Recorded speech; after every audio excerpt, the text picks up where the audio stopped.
Well, I show 7 o'clock. I guess we should go ahead and get started. All righty. Only 8 tonight. It's going to be a small night. Oh, there's number 9, Frildo. There's the Frildo.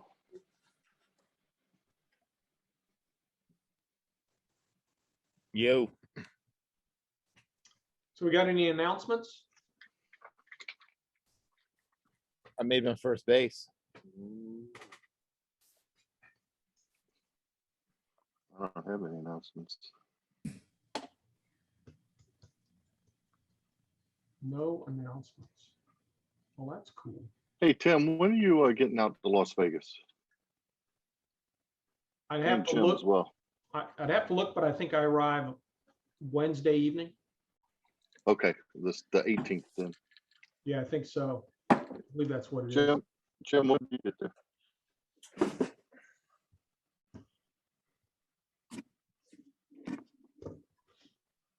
Are you guys staying at the Rio? I am, yeah. Yeah.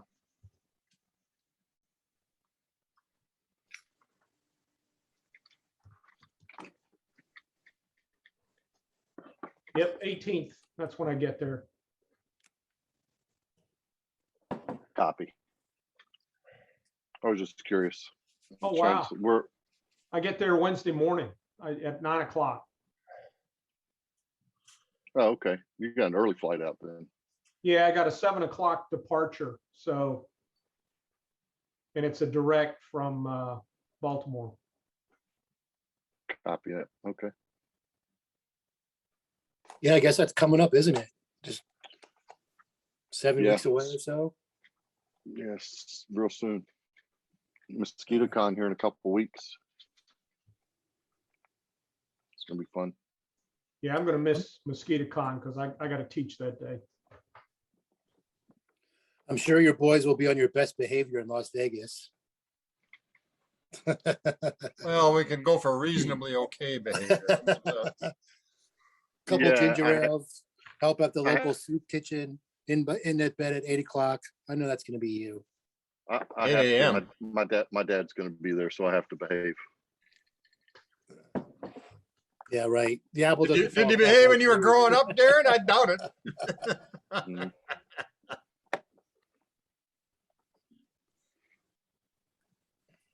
Of course I did.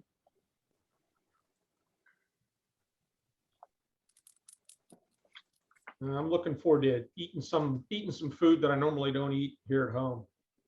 Yeah, man. It's gonna be a good time.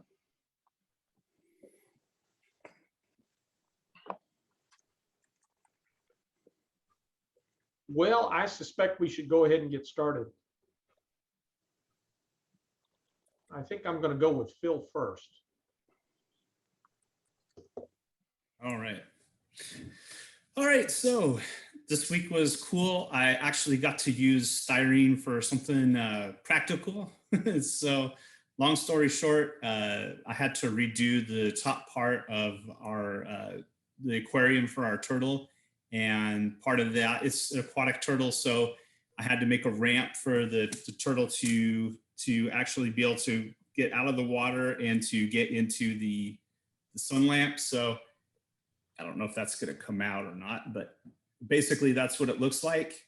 And I don't know if you guys have ever used it before, but this stuff, they call it, different people call it like egg crate and stuff, but this is basically the diffusers that go up in the fluorescent fixtures overhead and ceilings. And it's basically made out of styrene. It's HIPS, high impact polystyrene. And you could use it for, you could use model glue and stuff like that with it. And it works great. I actually used acetone because I did so much of the work. It was cheaper to do that than, waste my good Tamiya cement on it. So, but it works really good. And if you guys were thinking of like making backdrops for sci-fi stuff, or if you wanted it like as a base or supports for stuff, it's really good. And I think it's like maybe 15, 20 bucks a sheet or something like that. I actually got this probably a few years ago. So hopefully the price hasn't gone up too much since then. So there's that. And the other project I'm working on to go with my two robot guys is I got this. It's basically, if you guys are familiar with the French, the AMX 10, they took one and they made a CTAS 40 turret. And I don't know if you can see all the goodies on there, but basically they took this turret and it has a couple of missile launchers on the side for anti-tank use. It's got a 40 millimeter caseless round cannon on there. And when all this stuff is on here, it should look really cool and futuristic to go with the two guys that I'm working on. So I'll probably put them on a base display together. So should be it. But that's it for me. Cool, Phil. Thanks. Jeff, you're up. Well, nothing too much on the building front. I got gooned by the Chicoms. Two of my Furies arrived. I don't know if you can see that. In damaged condition. That's the package it was in. This is what the box looks like. Ouch. So pretty well crunched. Probably still can be built. Doesn't look like the damage. The trees are warped, like some fat guy sat on them or something. But it doesn't look like the parts themselves are warped. So that's the FJ2 Furies. The FJ3 is even worse. At least I got these in whatever kind of shape you want to call them. I ordered FJ3s from two different vendors, one each vendor. Just because they say it's there on eBay doesn't mean they got it in stock. The dirty bastards, both of them responded to me and said, "Oh, so sorry. Kitty Hawk went out of business." Well, no shit, you bastards. That's why I was ordering the damn things from you, because I thought you had them. Oh, we couldn't get them from the factory no more. Well, thanks a lot, pal. So I'm either working on a refund or seeing if I could find something else in their inventory, but FJ3s are going to be scarce as hen's teeth. That's it from me. Shop carefully from the Chicoms. Shop carefully. Jim, you're up. Nothing for me. I've been working on drawings all week of a weapons pylon for an F-105, and that's been keeping me gainfully employed. So no modeling. All right. Cool. Michael? Good You're up. evening. Acquisitions for the week. I was able to pick up a 1/350th scale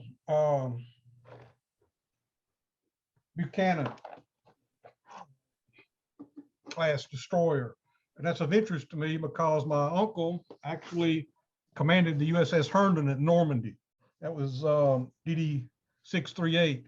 And while TDY in Washington, D.C. back in the early 80s, I went by the historical branch over at the Naval Yard, and they were cleaning out the archives, and I was able to get the original blueprints for his ship. So I've got the background on that. And I'm going to have to play with the destroyer in my near future, as it looks like. So I'm pretty hyped up about that. Sounds like And- fun. And this guy you spoke of last week, Tim, Monkey Modelers. I'd seen his website before you mentioned it. I actually ordered some stuff from him. Turns out this guy's right down the road in Fuquay Arena, here just south of Raleigh. And I concur, his stuff looks pretty nice. Yeah, it So- is. I got the one deck cut away, and it fits real nice and looks really good when it's sitting on the other deck. I'll show that when I get to it. Okay. Well, the Herndon was a Benson Livermore class, so it's a hodgepodge of several different types of ships. And he had a couple of pieces I think were later used on the Fletchers, but it was a kind of a cattywampus 20 millimeter tub system that sat back around between the stacks and torpedoes. So I think that's going to work out pretty nice. But all the deck plans are different on all these things. And then you had your due course modifications as the war went on. So I'm trying to research all that and narrow it down as best I can. Uncle was from Lexington, Virginia, steeped deeply in the Southern tradition. And he actually flew Confederate flag at Normandy until he got told to take that down. So we'll see how it goes. That's all I've got. All right. Thanks. Darren, you're up.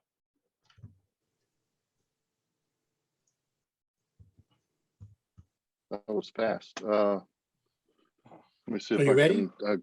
Yeah. Oh, yeah. Yeah. I'm We fine. can come back to you if you're not ready. No, man, it's all good. Okay. I'm still, let's see if this works. I'll switch over to my desk. Because I got too much stuff to try and hold up, but you can see I'm still working on the F4. And it's all the fiddly stuff, you know, the ordnance and all that. I've started putting all the, you know, the little decals and all that stuff on the landing gear, getting the doors all, or the landing gear and stuff all weathered. It's all pretty much done. I finished up the bottom, got the red painted in the speed brake areas yesterday. So I've got to shoot a little clear in there so I can do some wash and then finish the decals from about here back. Once those are on, then I can seal everything and start hitting some oils on it. They kind of dirty it up, but it's between work and, you know, editing recordings and all that jazz and family and stuff, it's kind of slow rolling. I get a couple hours during the day. I don't know if I showed these before. I did this for the landing gear. I know I put some pictures online. I don't know if you can see that, but that F4 has down lock safety collars for the landing gear. Of course, no one makes any, so I scratch built with tape and styrene the little landing collars for the down locks, and removed 4 flight tags will hang from those. That was probably the most exciting part of the whole thing. But yeah, that's it. Just trying to press forward. I want to get this done. The goal is to have it done so I can take it to MosquitoCon at the end of the month. Probably a pretty lofty goal. I don't know. We'll see if we can get there or not. Certainly want to take out to Las Vegas. So the press is on, and then in the background, I still got my P51D that I'm working on a little at a time. When I need to take a little break from that, I go and kind of mess around with it. So press is on. That's it. Kool-Aid. Victor, you're up.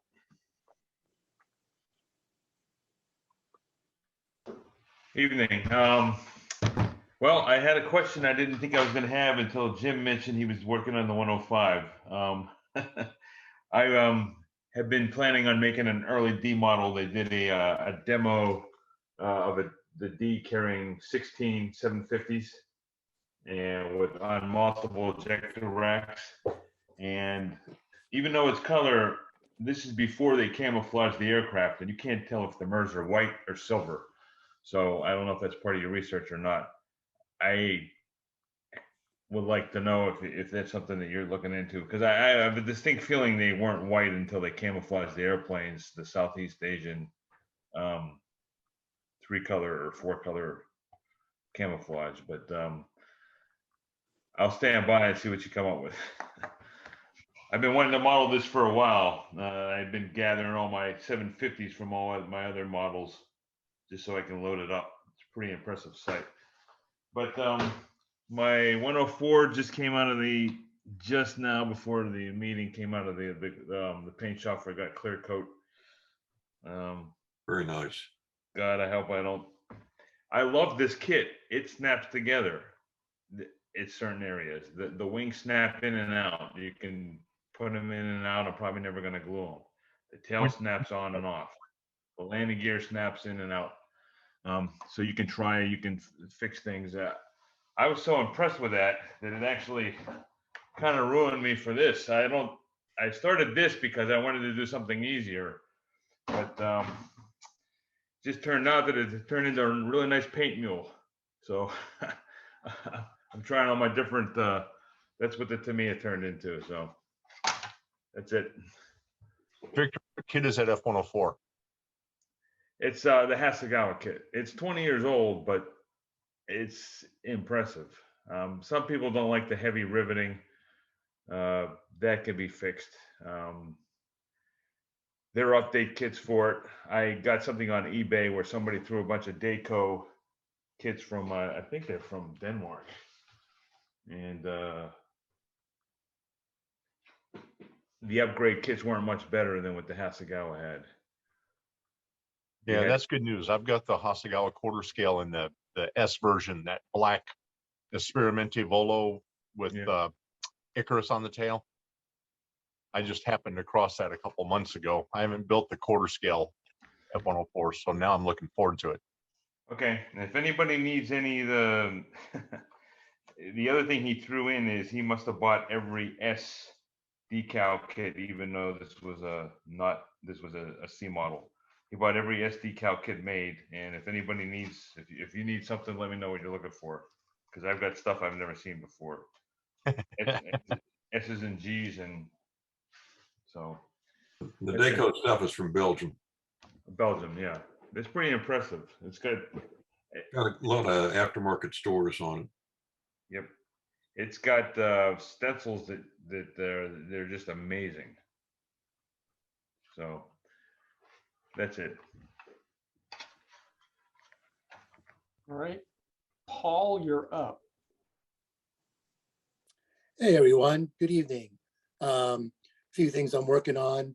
The Toyota GT1, excuse me, endurance racer from Tamiya.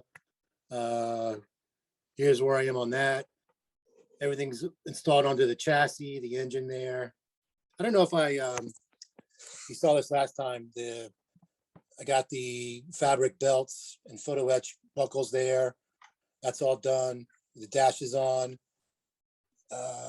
That's coming along nice, I think. I'm also working on the body, getting that prepped for paint. So here shortly, I'll have that going, and then it's just putting on the rear wing and also the wheels. I started to do a little work on the wheels already. And a question to the group or the car modelers. I don't know how many of those are on our little group, but so I working on the wheels there, and I painted it black. The car, I don't know if you can see it, that little hub in there is probably about 0.3 or 0.4 millimeters in diameter. That gets painted gold, and you can see it's kind of recessed in there. See how it's kind of recessed inside that center there. So I'm trying to figure out the best way to paint that. I can hand paint it, but my hand paint skills aren't great. So a couple guys on Fine Scale Modeler suggested I get a hole punch, and I punch a hole in tape and use the negative side of the tape, throw away the disc and use the negative side to wrap around the outside of that little hub. So I might try that. And I got a hole punch coming. So maybe that's going to be here hopefully in a couple of days. But if anyone has any suggestions or built this kit before or has experience with these wheels and this kind of shape and configuration, I'm all ears, because I like to find a better way to, or know of a way I can paint that, airbrush it is what I really like to do. So there's that. I got the F-15 Eagle from Hasegawa. That making some progress on that. That's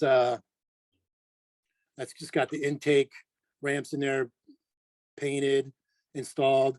The two halves are dry fitted. I think it's going to be a pretty good fit, except for a little bit of gaps right in there. They're kind of small, but I can deal with that. That's no big thing. And my first attempt at the resin exhaust cans, I started working on that and putting those little linkage things on there. Boy, that ain't easy. Let me tell you. I got 6 of them on there so far. The first one, I cut it off, the little sprue gate, cleaned it up, and then and then try to glue it into place in the appropriate place. And I guess it took about 20 or 30 minutes. Then I looked in the box and I was like, I only got 29 more to go. This is going to take forever. But I've got a process now where it's coming a little bit quicker, but still that's going to take a little bit of time. But they're coming along pretty good, not bad. So yeah, that's what I got. Do Next, you have any masking sets for aircraft wheels? I do not. Okay, that might be something you can steal to use for the car if you got. Are you talking about like it's a template with a bunch of circles in it, and they go No, from no. small to from large to small? No, I'm talking about the canopy wheel set that you typically get for airplane. I didn't know if you had one of those sitting around. You might have been lucky enough to find the right diameter for your car. Oh, gotcha.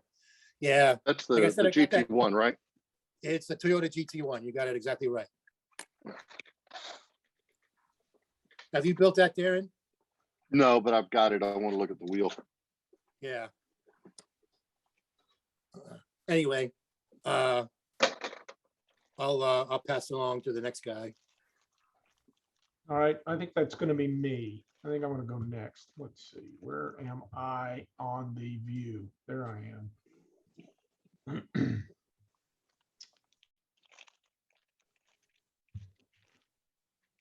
All right.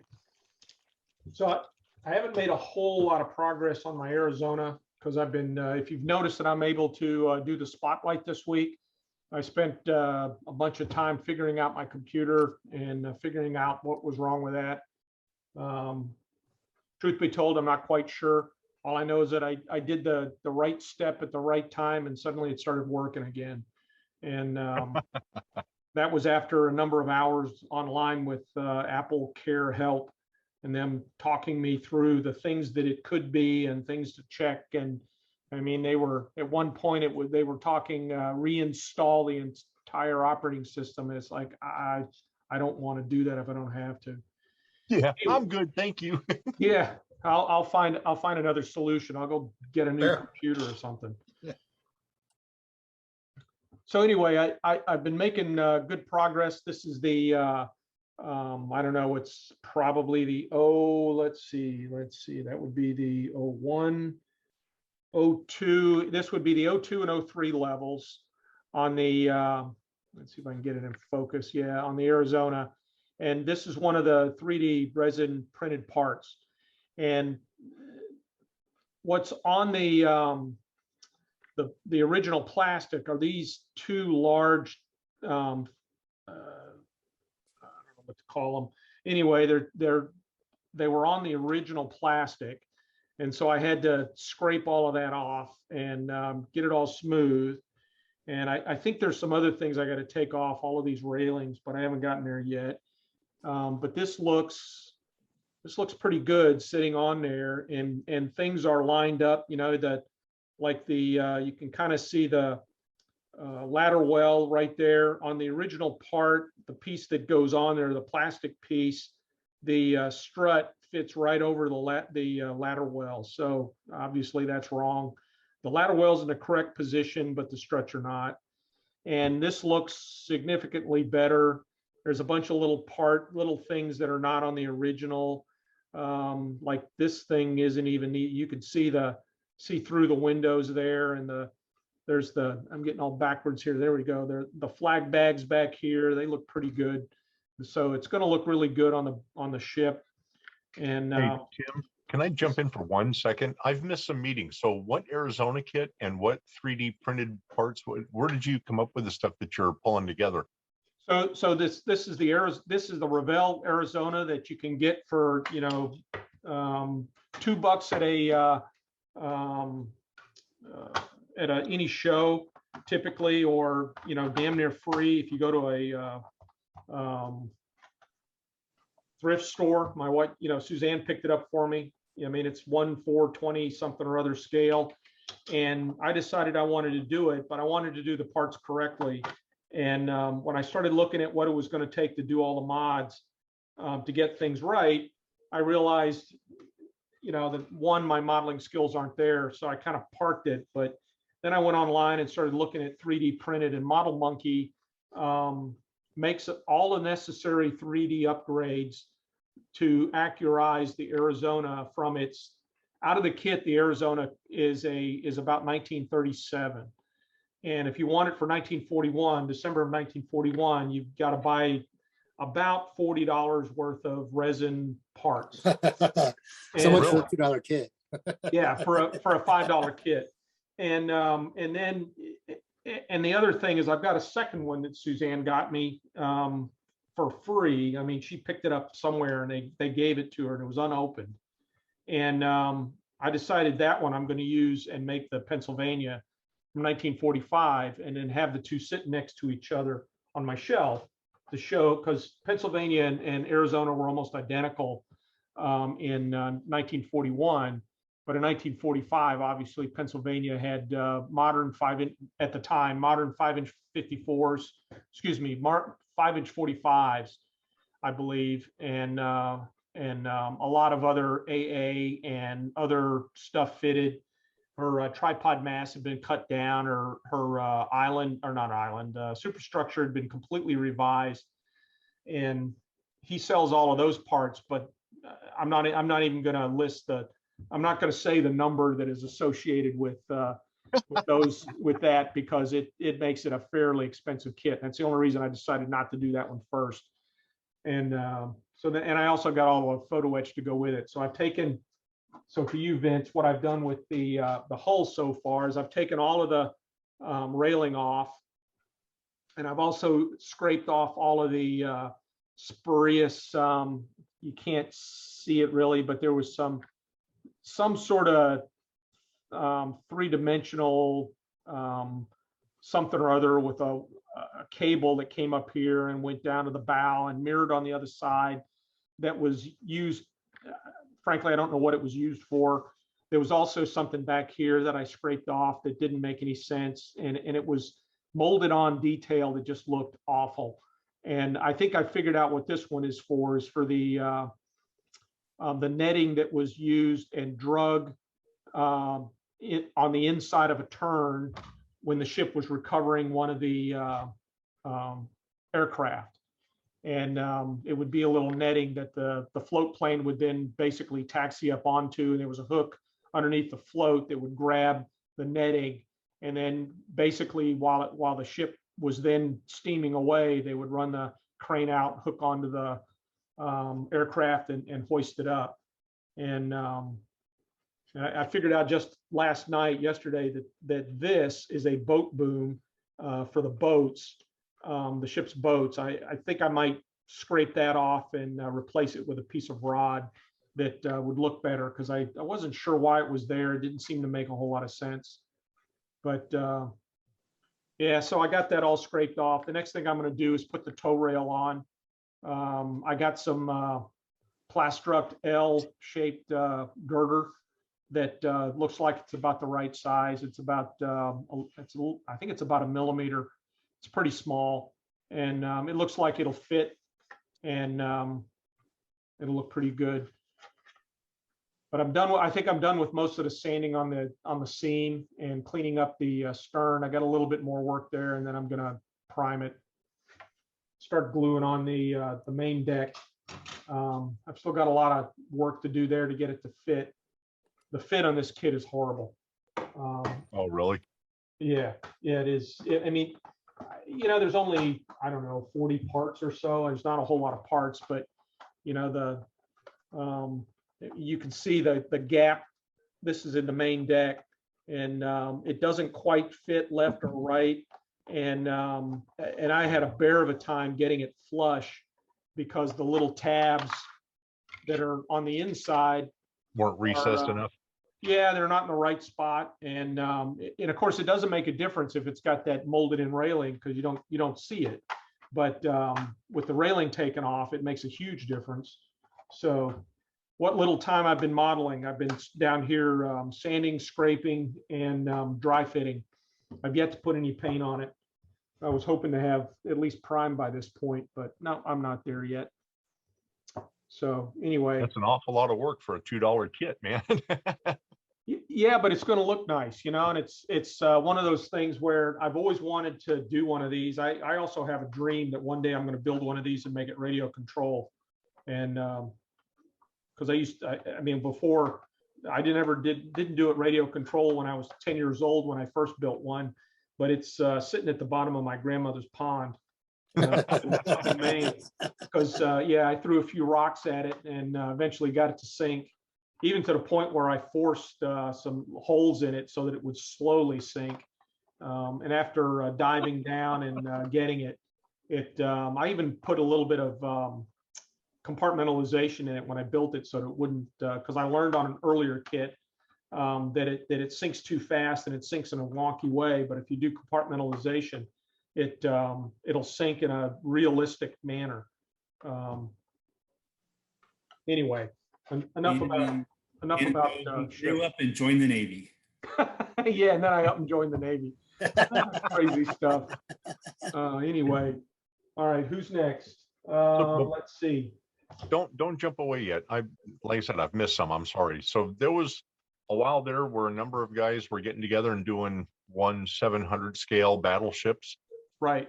You did one, didn't you? I did. I've never seen that thing finished. Do you have that thing handy by any chance? I do. 30 seconds. Not even that, actually. Just got to walk out here and get it.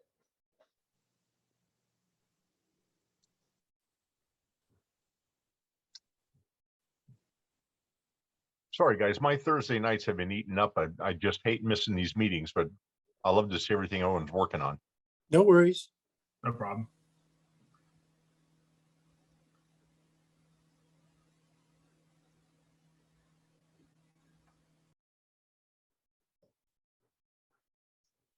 So I thought for sure you'd seen this. This is the HMS Dreadnought. Okay, last time I saw it, you were talking about how you were going to work out the acrylic gel medium for your base, but I haven't seen it on and with the wakes and stuff. That looks good. Yeah. I got it all. Yeah, I think that's the model he brought to Leonardtown. I believe so. Yeah. Yeah, nice. Yeah, I think that's when I brought it. This is the one that's got way too much photo etch, but not very much at all. Like it doesn't have any railings. It didn't come with any railings. And I didn't want to put any on because every photograph I could find, you couldn't see any of the railings. I think you nailed the base. It looks great. I like it. That's only the second time I've done one of those. And the technique is really simple. This is just a piece of, poster board with, and I went, this is just black. And then what I did was took a rattle can of blue paint, just cheap stuff from the DIY store, shot it on there, and then just started applying the gel coat in a couple of different coats and then used the knife to kind of create some waves, and then added a little bit of with a little bit of a white dry brush to kind of show where some spray might be, and drug it back in the direction of the wind. And then for the wake, I just kind of looked at pictures of what ships' wakes kind of looked like, and also the propeller churn screws in the back. And I just kind of stuck stuff in there and mixed in a little bit of white with the clear gel. And then when it all dried, I coated it with some Future so that it would be shiny and look wet. And then and in the middle in there somewhere, I stuck the hull of the ship in there to make sure that it had the right shape. And then I just kind of stuck it all in there with a little bit of gel for glue. That's all it's holding it onto the base. Oh, you held that up like perpendicular to the ground and the ship didn't fall off it, and the gel medium is all that's holding it? Yeah. This is feather light. I mean, there's hardly any weight to this. That makes me nervous when you turn that thing upside down. Yeah, no kidding. If you had used a dollop of 5-minute epoxy or super glue, I would expect you to be spinning that around like a spit, but they're like, the gel's holding on. Look at this. It's inverted. Yeah. Yeah, it was a fun build. I forget who made it. Flyhawk, maybe? I don't know. I don't remember who made it. Dragon? Trumpeter. Yeah, it was Trumpeter. That's who made it. Anyway, that was a fun build. Fairly easy. Yeah, thank you for bringing it back out and showing me. I appreciate that. Sure. All right, so moving to who's next is Frildo.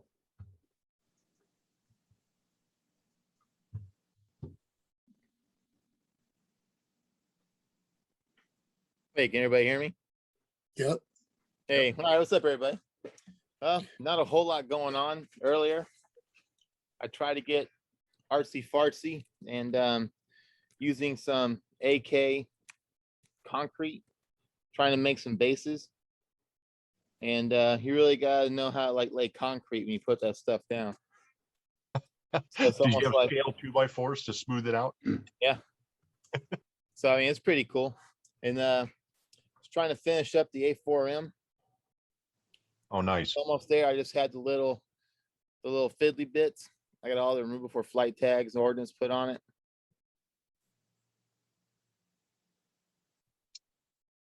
And I always like putting a little personal touch. So I took some, a while back, I made some photocopies of some high-low charts and some navigation charts. And I print them, I shrunk them down and print them off in 48 scale. And I take them and I fold them up and I put them inside the front windscreen on the glare shield. Just to kind of give it some little livelihood to it. And that's about it.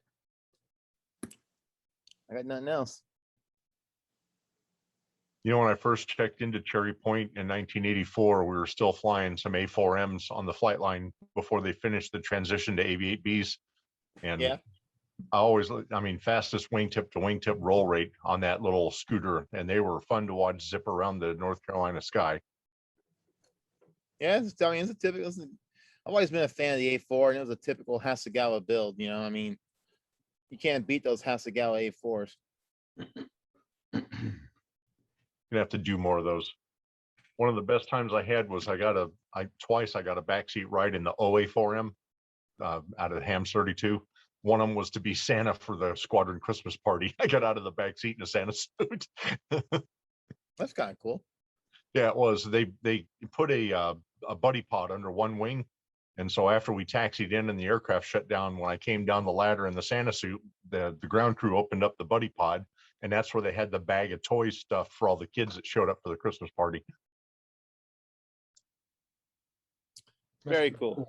Oh, I will say one thing. When you because I used the Hasegawa triple ejector racks, and I put Mark 24s underneath it. Let me grab a glove. So I assembled the Mark 24s with sway braces, put them, got all that, put them on the pylon, and I always pin my pylons and stuff. And I went to go put them on the wing, and then I realized that the Mark 24s were impacting the leading edge slat. Oh, so no. I had to take them and do some readjusting and stuff on them to get them to fit on there. And so I've always liked the Skyhawk with the Mark 24s, and so I was like, I'll get some. And those are the Edward ones, because the Hasegawa ones were just, after you sand them to get rid of the seam, there's just nothing left of them. Like, you got to rescribe all the detail and everything, and I hate rescribing on curved surfaces. Yeah. So I just bought the Edward ones. Well, did those Mark 24s come from their aircraft weapon set, or they come with a kit? Their aircraft weapon set. Okay. Time. Number one, are Mark 20s. What's that? Rockeyes are Mark 20s, not Mark 24s. Okay, yeah, thanks. And when they're mounted on MIRS, they're mounted either, there's the one that goes straight down, and then the others are canted down 45 degrees. And it looks like yours are mounted at 90 degrees, which would explain why they're impacting your slat.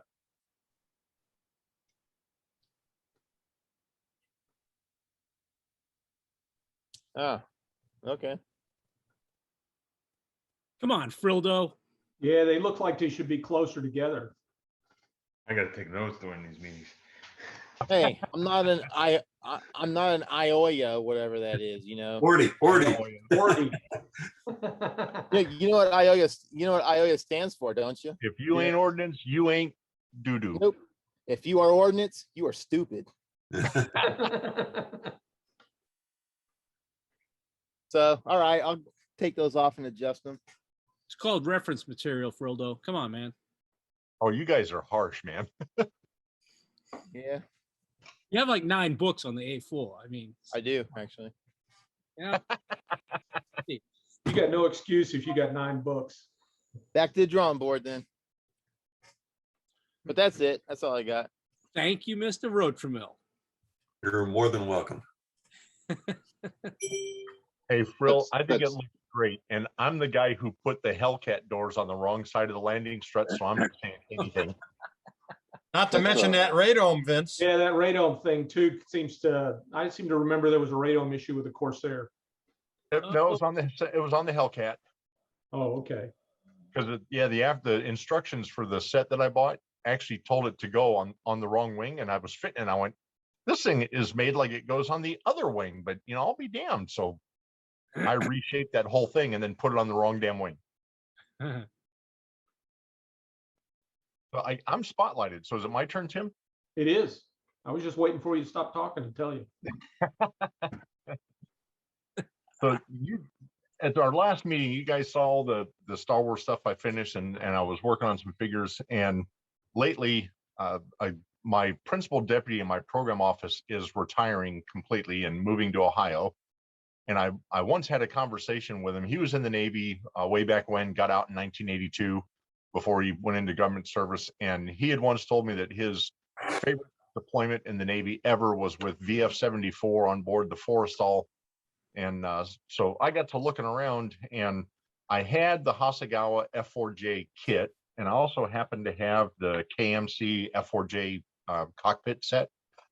And I've been hunting and pecking, and I didn't even realize that Detail and Scale made the exact markings I was looking for, because I did a big internet search, you know, trying to find, if you know about the 80s, if you follow VF-74, for instance, when they were on the Nimitz, the tail code was AA, but on the Forrestal, the tail code was AJ. And even between deployments from 80 and 81, the AA was different on each of those deployments on the aircraft tail codes. And so I was trying to find decals for the 1981 USS Forrestal deployment.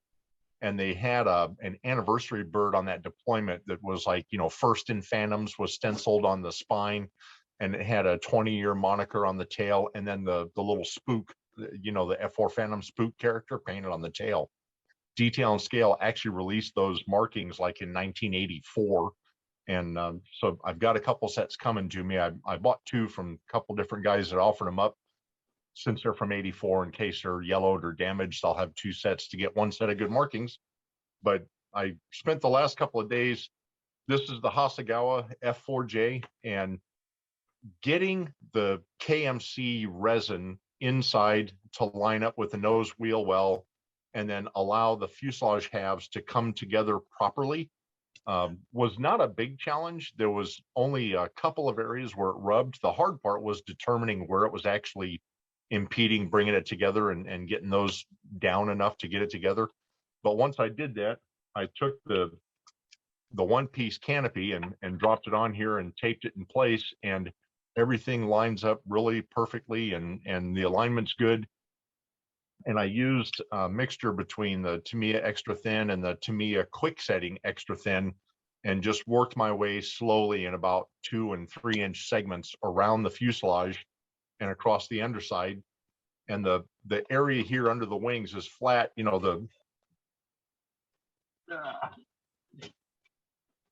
the wing center section covers most of that, and it's not seen. But the problem is that when you go to do this long seam that's invisible when it's assembled, the problem is this plastic is brittle, but it's also very flexible. And so trying to squeeze this to get that to glue, the 2 pieces kept buckling either inward or outward. And so I ran a piece of strip styrene down the whole thing, glued it to one side, and then I ran a bead of my older tester cement that doesn't dry quite as quickly as the Tamiya stuff. But now that seam I can press and flex, and it does not flex or give at all, which was nice. And then I finished going around it. I got a real nice bead of, melted cement that came up. And I was real careful not to squeeze, release, and squeeze and put air bubbles in there. So tonight, after we're done with this meeting, I'll start doing the seam cleanup so I can start putting the wings on. And it looks like the seams are just going to clean up beautifully with no gaps. There's no bubbles, air bubbles, or garbage in the melted plastic that runs around it. It's probably one of the best seams I personally have ever been able to achieve. And I'm looking forward to not having to sand and fill and prime and sand and fill and prime to get this thing to look pretty. And then, like Andy was saying, frill, going back and re-scribing, all the stuff you sand away on a curved surface is always a royal pain in the tootie.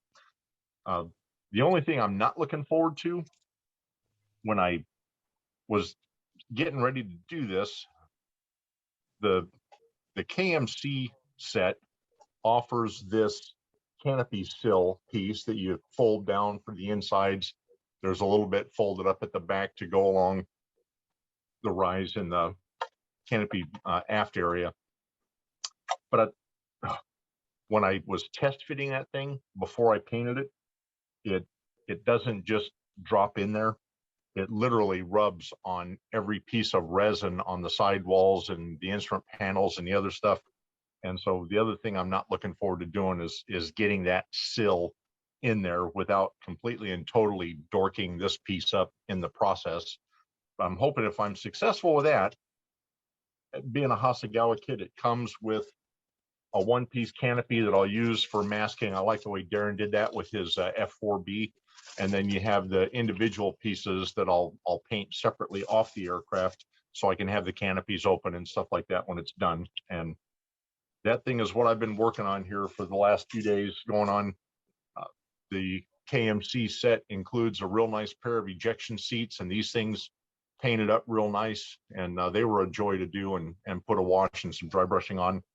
So as soon as I get that seam cleaned up and that canopy sill piece on, I think the construction should start to move a little more apace. I've got to have it done and ready for presentation on like Wednesday, the 28th. So I've got 3 weeks from yesterday.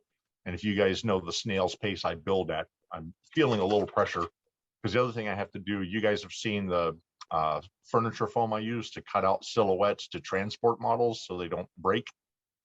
That's how I shipped most of my models from Spokane back here when we moved. I'm going to cut a custom coffin for this and put it in a box so he can transport it to Ohio without destroying it. So I just have to have all that done in 3 weeks. And that's where my pressure is starting to be felt.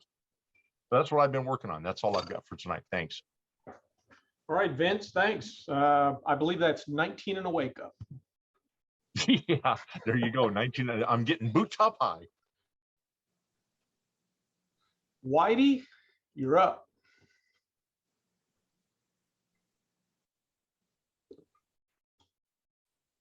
Okay, I'm unmuted. Not much. Busy with the tornado still. Hating it. More clamps. That's still where it sits, whatever. I did, you're not going to see this in the video here, but I had to sand the crap out of the tops of these things. And last night I went ahead and finished up the rescribing of all the detail that I that I got rid of.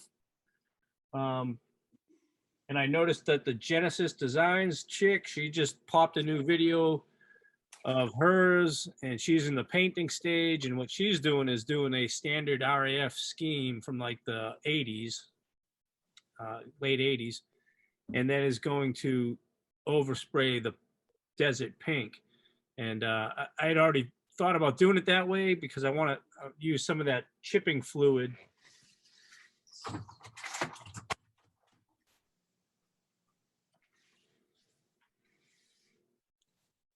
And, do the leading edges, areas around the intakes, things like that.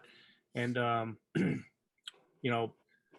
dirty it up, chip back to the paint on the underside, on the underneath to get that weathered effect that those things had when you see all those photos from Desert Storm. Which, by the way, Jim Rodramel, thanks again for the you did a couple Dropbox drops for me with a bunch of photos. That was excellent. Great references there. Great motivation too. got me wanting to get back on it. While waiting for stuff to dry, though, I was, sitting around here today doing a little work, doing a little modeling, going back and forth and waiting for stuff to dry. And I was like, man, I got to jump into something else to keep the juices flowing, keep the modeling fingers working. Something that's not really, and so I yanked this off the shelf. I picked this up from Benny at one of our meetings a couple of weeks back for like $5 or something like that. So in the meantime, I was like, all right, let me just at least yank something off the shelf to mess with. Might not go full board jumping into it, but just something to keep me going here, because this thing's really a mojo killer, like I've never had before, to be honest with you. It makes a Kitty Hawk kit look fun. So take that for what it's worth, I guess.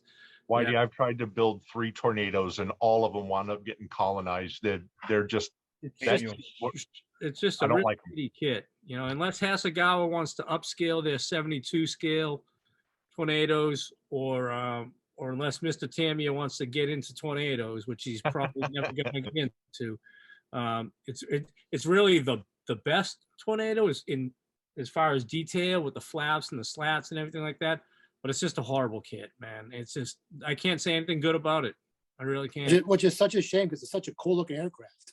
Yeah, and with the number of users through the years, you would think that someone you would think that would be like a prime Hasegawa target. Man, let's just boom, do that. All the different variants and all that kind of shit. But no, in this, the thing that surprised me, it's a 2014 mold on this thing, man. And what they were doing in 2014 at Revell, I don't know, man. They sitting around drinking too many beers over there in Germany or something, because it's just a shitty kit. You held this stuff up. I use this to mask cockpits. This is for chipping? Or You can use it, it's a good item to mask cockpits with as well. Okay. It's going to do the same, it's going to do the same thing. It's going to block paint from where it wants to go. Okay. And then it's removable with what? With water, I believe. I've never used it before. I know Samo's used it a bunch. Do you chip it off with like a toothpick or something to get the effect of chipping? I believe so. Or Okay. you malt it on with like a sponge, like a piece of like not a neat sponge, like a ripped off piece of like them green scrubby pads, something where you're gonna get a real messy, but controllable effect. And then I believe it removes with water. I think you could take it off with your fingertip. I don't know if y'all can hear me or not, but just you use the Scotch-Brite pad, just rip off a little piece of the Scotch-Brite pad, and definitely practice on a mule before you do it. Whitey, you can come over, we can play with it together, because it took me a while to get used to like how much you need to put on the pad and then put on the model. Yeah. And, it does not take much. Like my first few tries, I was like, holy shit, like that's a lot more fluid on the plane than I thought.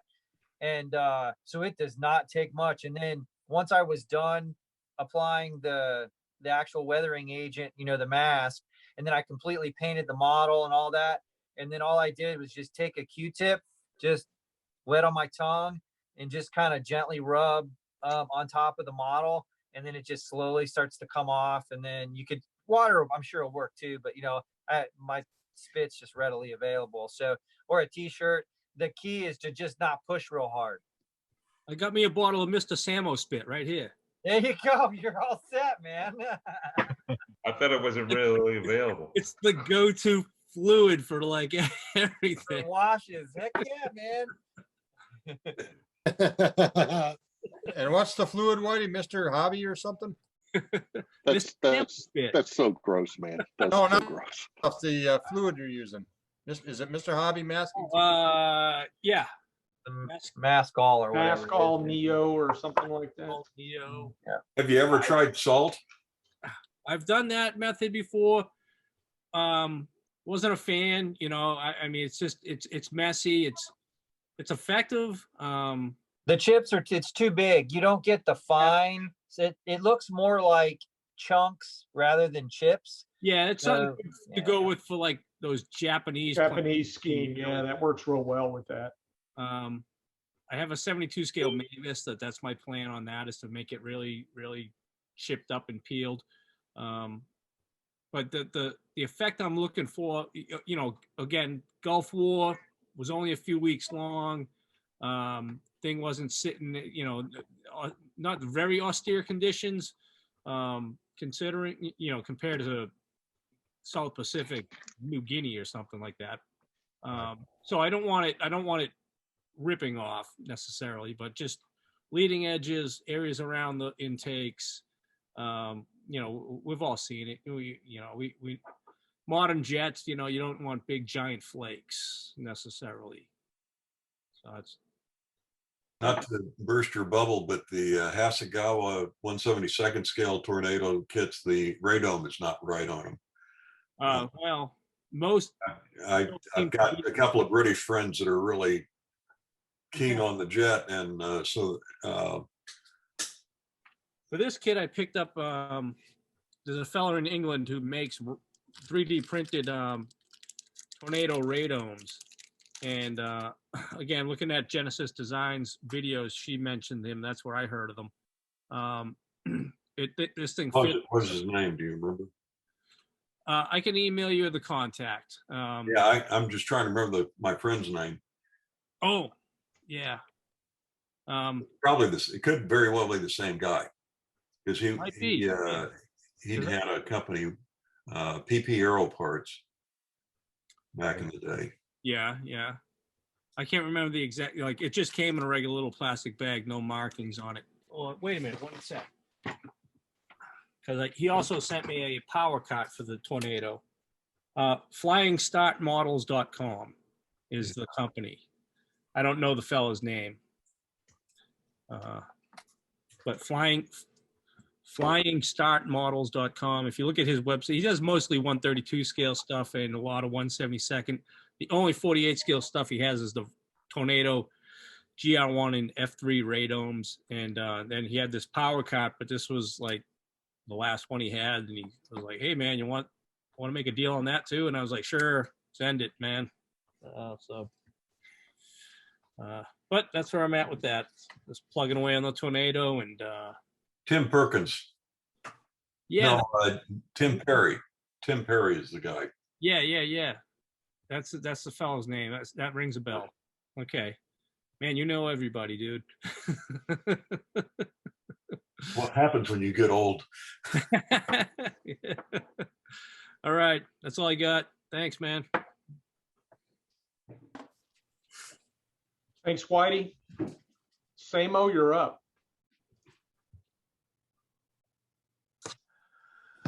All righty. Hey, everybody, what's going on? Let's see. Let me flip the old camera around.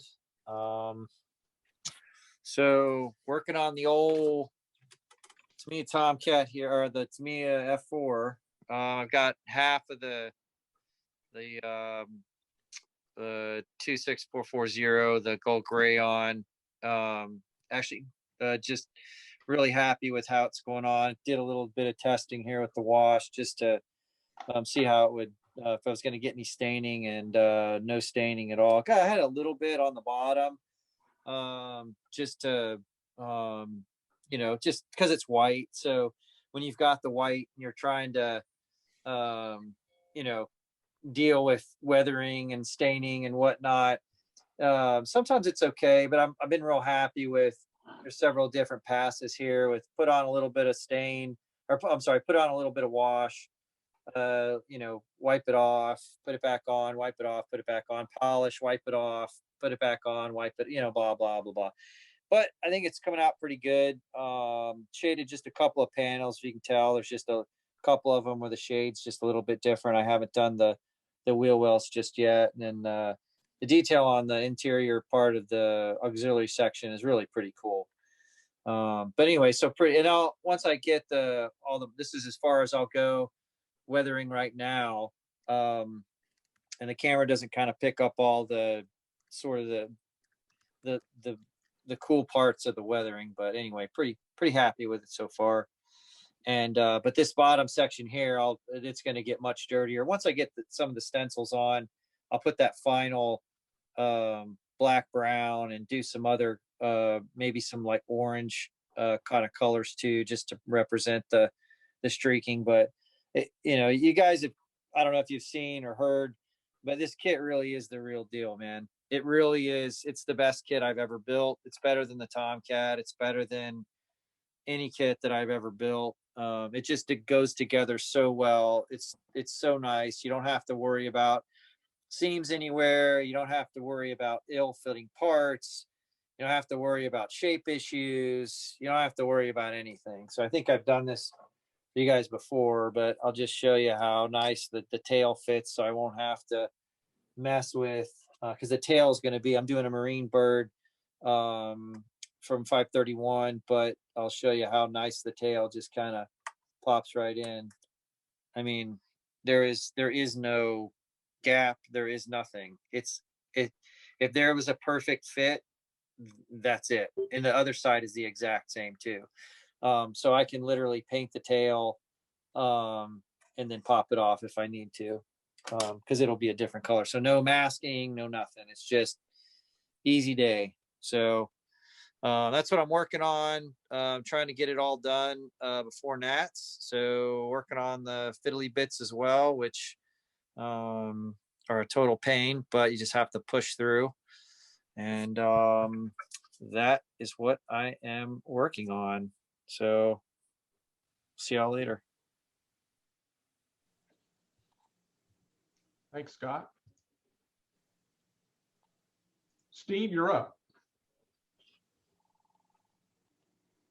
All right. Well, I took my girlfriend back to the airport yesterday, so haven't been able to do much in this past week. But a few days before then, last week, I had this. It's the Tamiya King George V, 1/350th scale. It was a gift from my dad back about 20 years ago. 20 years, or a little less, 15, 20 years ago. And I built it back in when I was a teenager. Well, ever since I moved here, it sat in my parents' attic. And a couple years ago, I was able to take it and a few other model ships out and brought them here. And it had suffered some damage while I was up there in the attic.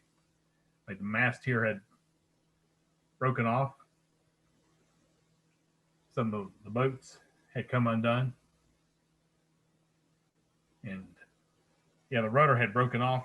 So I did a little work on it, washed the dust off, then reattached the parts I had. One of the other boats is missing, but I believe I know where it is. So hopefully I'll find it and get it put back on. But yeah, it really showed my my earlier efforts. It's not up to today's standards, but it turned out it was decent at the time. Not a bad kit overall. It's don't remember having any issues with it.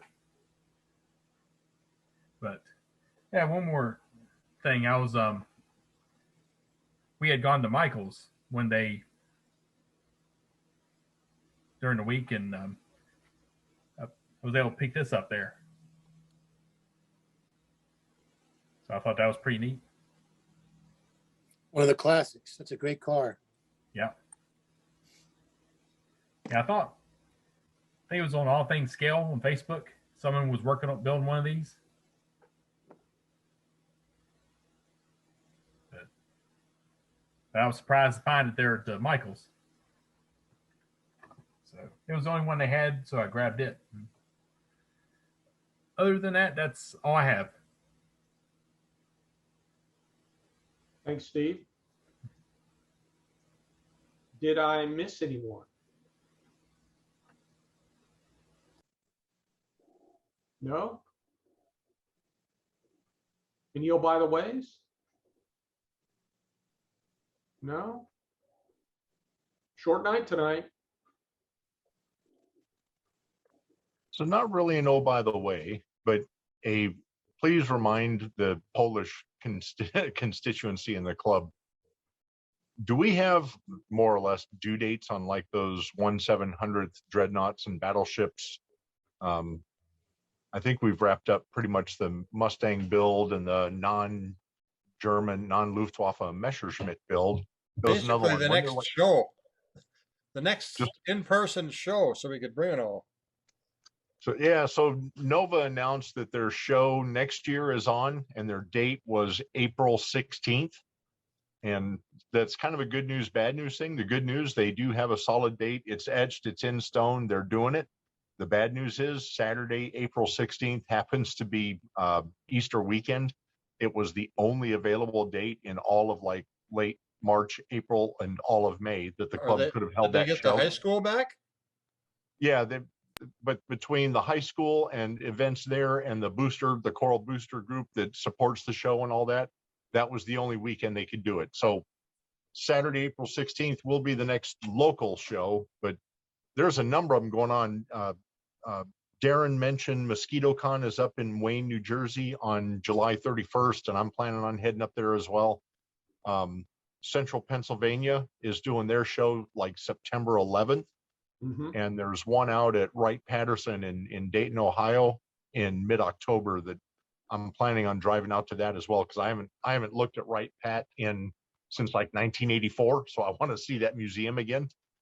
So those are at least 3 shows that are happening that I know of outside, the nationals, of course, everyone knows about, but Yeah. within driving distance from here, Wayne, New Jersey to the MosquitoCon is about a 3.5, maybe 4-hour trip.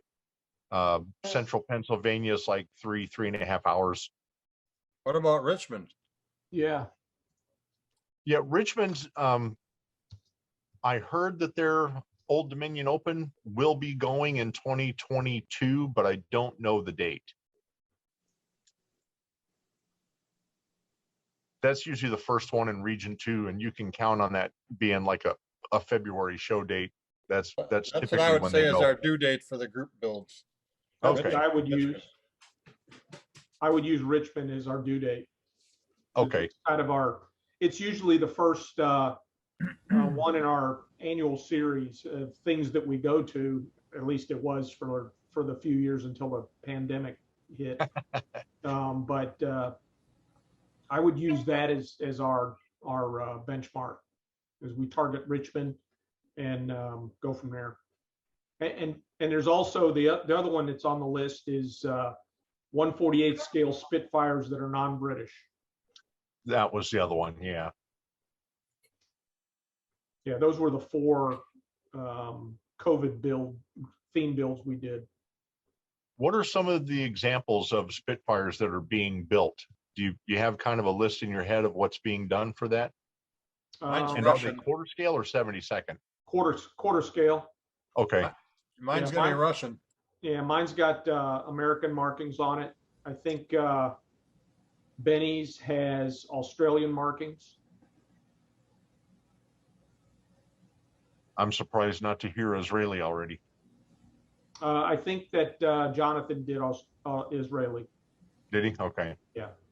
And we're calling that due date Richmond as well. Yeah. Okay. Well, I'll tell you what, the club better buy like 6 tables for all the models we're going to have to display. Yeah. There's no reason why we can't. We'll certainly get an extra table or 2. Put us in our own big box and just have models 360 degrees around us. Well, keep in mind, we're not the only club that's going to be vying for that. It's every freaking club there is going to be loading up. All those car modelers that are always up front, man, they're going to have like a dozen tables, I bet you, this time. All Yeah, that stuff they've done. But you know something, Darren, other than those car guys, Southern Maryland is really the only club that has brought club displays to a lot of these shows. That's true. Or if No, I that guy wouldn't shows doubt up that- again with all his cars. Well, I mean, I wouldn't doubt that because of the pandemic, there may be other groups. And since we've done that a lot in Region 2 the last couple of years, it may have set a precedent that other clubs may want to emulate. So you may have a good point that there will be other clubs trying to vie for space like that. But I'm kind of confident that we've been the only ones doing it so far. So who knows? Interesting. I went out to, typically they're in February. The end of February is when ODO usually happens. And it's not on the IPMS calendar yet for February or March. So I got a couple of buddies in the Richmond Club. I'll reach out to them and see if they've set a date because I know they're back to meeting in person. They've been meeting for a couple months now too. We'll see if they've Right. set their date. Okay. Yeah, cool. and Tim, the gentleman that we secured the tables through the year before last, I can't remember what his name was, but we have his email address as well. Just probably drop him a line Yeah. and get the straight. Usually I start making those arrangements in the September, October timeframe, but I'll shoot him an email and ask him and let him know that, what do we want? If I'm trying to remember, God, it's been so long. We usually get 2 tables and, but if it's 1 table, if we're up front, 2 tables, we have to be back where the vendors are. Yeah, we were back there with the racetrack with the 2 Yeah. tables Right. in that other room, which in the following year they did away with it, that room. Yeah, exactly. I think I heard that one of the guys that was the driving force for the Richmond show died. Yeah, I heard that too.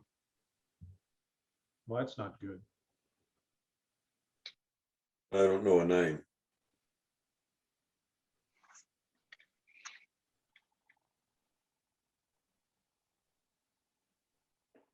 All right, you want me to go ahead and just get 4 tables? Just pull the trigger on it if I can?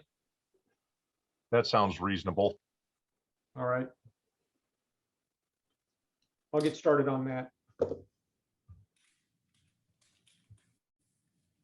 Anything else? I just shot my friend a text. We'll see if he replies either before we go or I'll just drop you a line and let you know what the date is. Yeah, just whenever it's convenient. Okay. Hey, 1-0, by the way, Jim, I've got your Tamiya F4B. Do you want to pick it up at our next Southern Maryland meeting? Yeah, that's fine. Okay. It's Don't sitting over worry. here over my right shoulder. Okay. Just don't build it. No, I got one of my own. I'm good. Okay. You know, I build slow. Okay. No, I'm good. No hurry. Okay. I won't get to yours for months. Okay. Neither will I.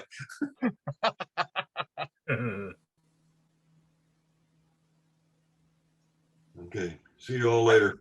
See you guys. All right. Right. See you next week at High Good Tides. Yep. Have a good one. Oh yeah, next Good night. week. Awesome. See you guys. Peace out. See ya. Yeah.